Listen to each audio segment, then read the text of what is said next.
pontos de game, pontos que levam ao ponto de game, games de set, games que levam ao game de set.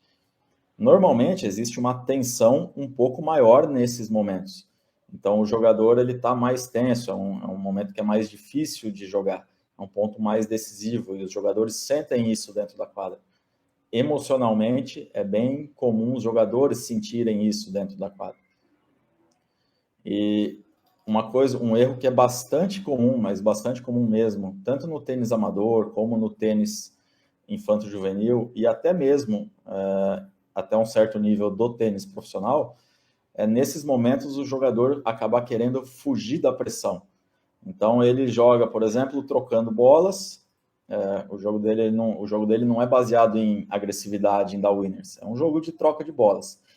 E daí, nesse momento, um 4-3, ou um 3-4, 30-40, um break point contra, ele quer ir para o ace, ou ele quer conseguir um winner direto de primeira bola, achando que isso é ter coragem, que isso torna ele corajoso. Só que a verdade é muito ao contrário. A verdade, grande André, seja bem-vindo. A verdade é que se os jogadores nesses momentos importantes, eles arriscarem, saírem do padrão de jogo deles, eles não estão sendo corajosos, e sim eles estão fugindo da pressão. E isso vai jogar contra eles no placar. Eles têm que tentar, principalmente nesses momentos, jogar dentro do padrão tático que seja mais eficaz para ele. Se ele joga sacando e voleando, ele vai ter que tentar sacar e volear, não é hora dele surpreender. Se é um jogador que não joga dando curtinhas, nessa hora importante, não é hora dele tentar achar um milagre ali, acertar uma boa curtinha para matar o ponto. E sim a hora dele jogar mais o feijão com arroz, o básico dele, de acordo com o padrão dele, tá? Que isso vai acabar tornando o jogo dele muito mais eficaz. Uma outra situação que é muito comum e até curioso, e acontece assim, muito, por exemplo, eu estou perdendo o jogo, tá? Estou jogando contra um adversário do meu clube ou de um torneio aqui, regional, e... André, tem que entender o que é padrão. Não fazem ideia 90% das vezes. Concorda, André? 90% ou mais. E não é fácil de fazer isso, mas os jogadores têm dificuldades. Principalmente os que jogam há menos tempo, né? Os infantos juvenis e os amadores.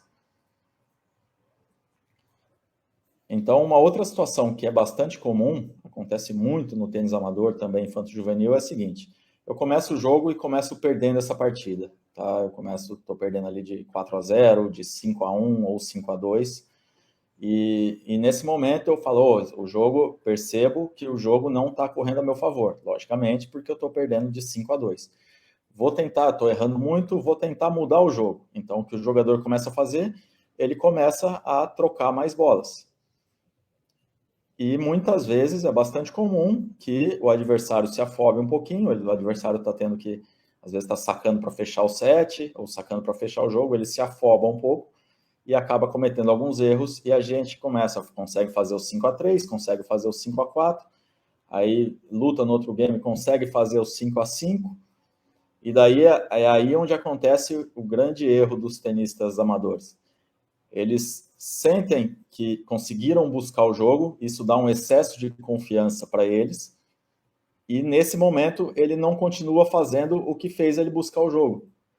Então, o que fez ele buscar o jogo? Ele tentar cometer menos erros, trocar mais bolas, jogar com mais altura, enfim, ser mais consistente, e nesse momento que ele consegue buscar o jogo, estava 2-5, agora está 5-5, aí ele vai sacar, ele sente um excesso de confiança, um alívio, e muda totalmente o jogo. Então, o primeiro ponto do game, ele já vai sacar, já tenta ir para o ace. Aí já é obrigado, muitas vezes, a jogar com o segundo saque.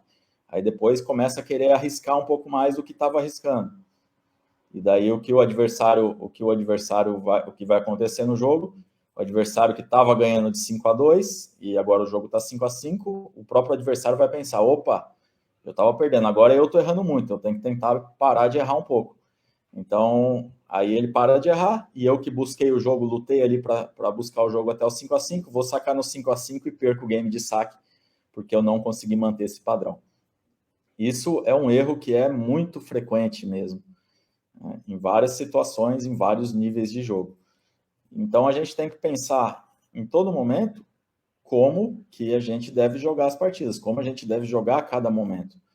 Não chegar ali e ao sabor das emoções que isso acontece dentro da quadra, todos têm emoções, até os jogadores que parecem mais frios por dentro, eles sentem essas emoções e isso influencia eles, mas eles são capazes de controlar um pouco melhor essas emoções. E com isso eles conseguem pensar mais racionalmente e acabam jogando de uma forma mais consistente, a oscilação deles não é tão grande.